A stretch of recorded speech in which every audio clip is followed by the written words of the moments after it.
The key that wouldn't open the door. Have you ever felt that creeping, unsettling sensation that makes you question everything about the place you call home? I once experienced something that will make you rethink what's truly safe when you're alone. It all began during one of the hardest times of my life. After my divorce, I was left juggling the stress of work and the emotional weight of it all. But then, something even more terrifying happened. One evening, after a long day, I returned to my house, only to find that the door wouldn't open. The key refused to turn, despite the fact I had just replaced the lock. I tried over and over, frustrated and confused. I called a locksmith, and after a few attempts, everything seemed fine again. But something inside me nagged at me. It didn't feel right. The thought that someone might be tampering with my locks started to fester. So I decided to install a security camera just to put my mind at ease. That decision would change everything.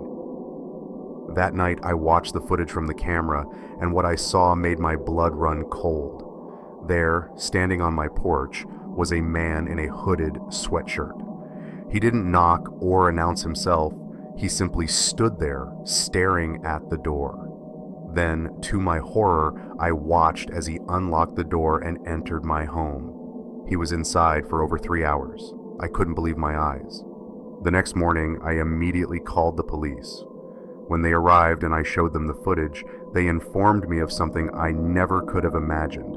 The man in the video was my ex-husband. He couldn't accept the divorce and had been sneaking into my house to maintain control over me.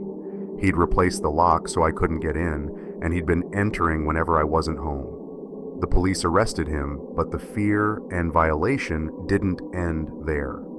The thought that someone so close to me could invade my private space like that haunts me to this day. Even now, every time I stand before my door, that lock seems more like a warning than a safeguard, a reminder that control and safety can slip away without warning. That feeling of being watched, of never truly being alone, lingers.